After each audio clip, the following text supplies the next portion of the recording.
So DC have announced a prequel comic book to the Batman movie titled Riddler Year One. Of course, all about the origins of the Riddler. Let's talk about it.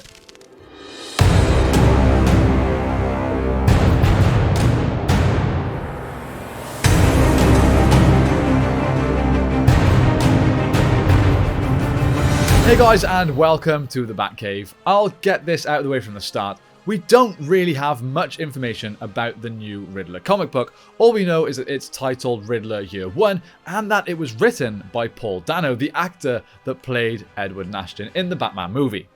We also know that it's going to be hitting shelves in around October time, so there's still lots of work to be done. There's not even any artists attached yet. So I don't have too much exclusive official news to give you guys, but what I am going to do is talk about how I feel about this comic and what I think it might actually include, what sort of storylines and setups it might have within it. Now, first of all, I think having a prequel comic book written by the actor that's playing a character normally is kind of weird, but in this case, I kind of think it works. Paul Dano is a brilliant actor. He clearly goes 100%, he goes all in with parts, and if you've read any sort of behind-the-scenes stuff or watched any interviews with him regarding the Batman, you'll know that he got so into character as the Riddler that he was even having trouble sleeping. Now, for a guy that, is that hardcore and gets that involved in a role, I certainly have faith that he has somewhat become the character. He probably has more of an understanding and knows more about Edward Nashton, or this version of Edward Nashton, than anyone. Probably even more than Matt Reeves. So, as long as he's got some decent writing skills and an imagination of some sort, then I'm sure it will be good. As for where the story itself is going to go, that's where I'm a little bit confused. Now, if you have read the Batman prequel novel, if you haven't, I have a video on it. I'll try and remember to leave a link in the description, but if I forget, it's on the channel, you can check it out. And that kind of covers how he becomes the Riddler, sort of. He obviously is one of the orphans that attends the Wayne orphanage. When Thomas Wayne decides to turn the Wayne mansion into an orphanage, he's one of the orphans there.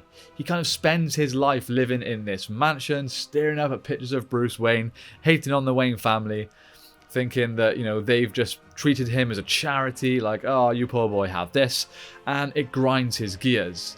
He ends up becoming a forensic accountant. All through school, of course, he gets bullied. He becomes a forensic accountant, unveils and unravels all these plots of corruption throughout Gotham, throughout the law enforcement, throughout all the political, people. And it drives him to want to make a change. Yes, through drastic causes, but he's overall seeing himself as doing something for the greater good. Now, I don't really know if we need to be told too much more than just that. I guess Year One means it's not necessarily an origin story, but it's his first year as the Riddler. I'm assuming he probably didn't go big from the start. He probably wasn't straight away attacking, full-scale politicians and high-ranking officials and leaving clues for the Batman. I would assume he started small. Now, I don't really have any theories on what that might be. Maybe he had a hand in bringing down the Joker. Who knows? But he definitely would have been starting a bit smaller, trying to bring down some lower level criminals before exposing the high level of corruption that's in Gotham City. That's pretty much all I've got. We know from other Year One versions that DC have released, they tend to just be a origin story and a look at the early days of a hero's journey into becoming the characters we know them as today. I don't think it will be any different for this version. I'm just a little surprised we are getting it after we had so much earlier information regarding Edward Nashton's character and evolution into who he becomes in the prequel novel. But that's just my thought. Overall, I'm extremely excited for this.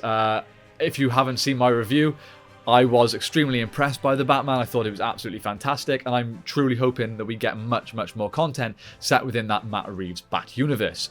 Obviously, we're going to get sequels. We're going to get a second and third movie. It goes without saying. They've not been greenlit yet, but at this moment, the Batman has passed $500 million at the box office, so it's going to get a sequel. We're obviously getting the Arkham Asylum show as well, and I believe a Penguin show with Colin Farrell. So that's a lot of Matt Reeves Batman. I'm happy. The more they bring the comic books into it as well, the better in my opinion. And having the character himself, Paul Dano, write it, It's something a little different and something I'm certainly curious, I think is the best word. I'm very, very curious about it. I'll be sure to keep you guys updated as we get more and more news. Hopefully, you guys are looking forward to it as well. Let me know what you think about it in the comments down below. Do you think it's a silly idea letting an actor write a comic book? Or do you think it's good? We don't even have a word on whether this is canon or not. Or is it just kind of black label or something? I don't know. If it's being labelled as Riddler Year One in that Bat universe, I'm assuming it's canon. Anyway, let me know what you think in the comments down below. Thank you all so much for watching. I hope you have a great day. Don't forget to like and subscribe and return to the Batcave for more Bat content. See you guys.